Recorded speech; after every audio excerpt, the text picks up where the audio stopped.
Welcome back, guys. Today we're going to talk about carbohydrates. It's a macro and it's got a lot of bad press of late. So we're going to have a kind of a question and answer session, and Mark's going to fire some questions at us, and hopefully then we can just brainstorm some ideas out. Remember that nutrition is a bit like anything. It can have a couple of different takes on it, so we may not agree on everything. So that's the beauty of it. So, previously I've been told ease off the carbohydrates. So, tell me, are all carbs bad? No, not all carbs are bad. Carbs aren't bad at all as long as they're eaten at the correct time. So you can have processed carbs and you can have unrefined and refined carbs. You want to have the purest carbs you can possibly have, and you want to make sure that you have them post-workout. So that means that your body can then replace glycogen. Glycogen is stored in the liver and in the muscles. So your body can only store so much glycogen, so it needs to be replaced. And how you do that is you need to eat carbohydrates. So no, carbohydrates are not bad, but gone are the days before I qualified, I used to very often have lasagna, chips and garlic bread when I went out to the pub. Greedy? I would never ever eat that now. It's just too much, far too much. What's your take? I see carbs as a really simple way of putting it is when you go to the petrol station, you fuel your car up because you're about to drive the car. Carbs are kind of the same for your body, so you put carbs in your body to refuel or to fuel something you're going to do. So if you're going to do something like a marathon, you're going to need fuel to do that. But then if you're going to exercise, usually you need to refuel after. So a good way of thinking of it is basically the fuel for the body in terms of physical exertion, so exercise.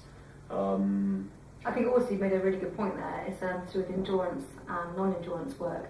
So your body, like I said, can only store so much glycogen, which is your fuel, your primary fuel. So therefore you need to replace. So on a marathon, I would gel every 6, 9, 15, 18 and 21 miles to make sure that my glycogen stores are up together so I don't hit the wall. Okay, thank you for that. I've been training really hard, but I've also been working really hard. And I could only get one of my sessions in at 8:30 in the evening, finishing just before 10 or thereabouts. Is it wise to eat my carbs then, or can I save it? What's best to do then? Well, if you train for 90 minutes, you'll need carbohydrates. Anything over, they say 45 minutes, you'll need to refuel. So I would eat. I'll also say it's about the intensity that you're doing it. So going back to fuel, the more you burn in that workout, the more you need to replace. So if you didn't really, say you've done 90 minutes or even longer, but you didn't really push yourself to that limit, then you don't need to refuel too much, to be honest. But if you went 30 minutes flat out and you were finding it hard to walk straight after, then you need to refuel. Yeah, I think that's really important. Okay, what's your favourite 3 carbohydrates? Mine's got to be quinoa. Mine is probably brown rice. Yeah, I love brown rice. And I think the other super one would be sweet potatoes, low GI. So And the biggest one to avoid? mine would be pasta, white pasta. It's not mine, but I would say the biggest one to avoid would be the sugary ones, so the cakes and the very like Pastries. very processed carbs. I think that's where carbs get a bad name, is because they get judged as bad because of the processed carbs that are out there, the ones that aren't from a tree or a plant or come from the ground. They've been created in some bakery or bread and things as well. I think what it is it makes for me personally pasta I really spike, so I eat it and I'm okay for about 30 minutes, but I drop really quickly. So in essence, a carbohydrate is a sugar. It's an O's, a lactose, sucrose. Anything with an O's is a sugar, isn't it? So if you just need to be really, really careful. And I think we're all very different and we metabolize things differently. When I eat pasta, it makes me it just spikes and I drop. So quinoa, the reason I like quinoa is because it's so high in protein. And how about my rest day? You talk about refueling up before exercise and maybe fueling up afterwards. So I'm on my rest day. Is it wise maybe to avoid carbs all that day, or maybe just have a smaller amount? I don't touch carbs when I don't train, because there's carbs everywhere. There's carbohydrates and heaps of vegetables. So I just make sure that I completely stay fueled on leafy greens, anything above the ground. Yeah, no, I agree. Like, in a way, you don't need them. Under the government's categories, food and drugs are actually under the same category because of their content, and in a way they're both as addictive as each other. And I think the reason why some people would want them is more out of habit and tastes and stuff like that, instead of what your body actually needs. A really good way of trying to look at it is the food you eat is going to fuel your life, fuel your interactions, fuel your activity, even your thoughts. Is fueling you. So the better your fuel, the better your output.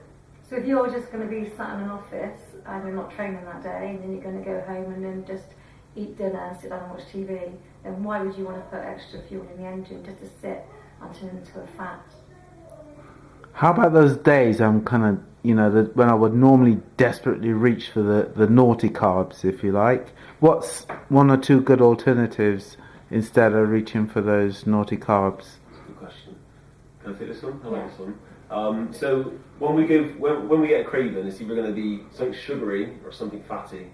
That's usually the two cravings that we get. So healthy fats throughout the day stabilises our hormones. So chances are, if you have a healthy fat before or throughout your day, your hormones are going to be a lot more balanced. You're not going to want to eat. But then also, if you for instance, on the plan, we got snacks and meals within like 3 hours of each other. You're constantly eating, so you shouldn't really feel hungry because you constantly got that food coming in.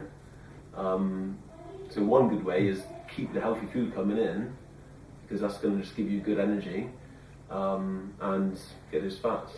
My cousin always told me, if you ever get a sugar craving, eat an egg, a boiled egg, and I didn't really know why until. Is that a boiled egg dipped in honey? Or was it? We try that. No. Ignore that. That feels right. For me, when I'm feeling really hungry and I'm kind of trying to be really strict, again, I would never skip a meal, make sure I'm hydrated, and I would also up my protein because it satisfies me. Hydration is a big one. By keeping your water intake coming in, sometimes you think you're hungry, but you're actually thirsty. That's where most people think go wrong. Yeah. Also, chew your food. Any other questions? No, thanks. That's really clear. Thank you. Have you already asked about carbs? So I just think that we just need to eat them in moderation. I think portion sizes are paramount. If you my old plate before I qualified was literally I'd have half a plate of rice and then I'd have a curry, homemade curry. Always homemade, always really good food. You don't need that much, okay? So depending on how big you are, we've both got different palm-sized foods, but different sizes. So we would need different carbohydrate levels, and that's absolutely fine. Again, if you're training lots, if you're training twice, then have 2 lots of carbs in the day. But really, your hand size is ample for the amount of carbohydrates you need to restore your glycogen. I think that's it. Anything else? No, I'll go with that. Okay, we're happy with that. So, right.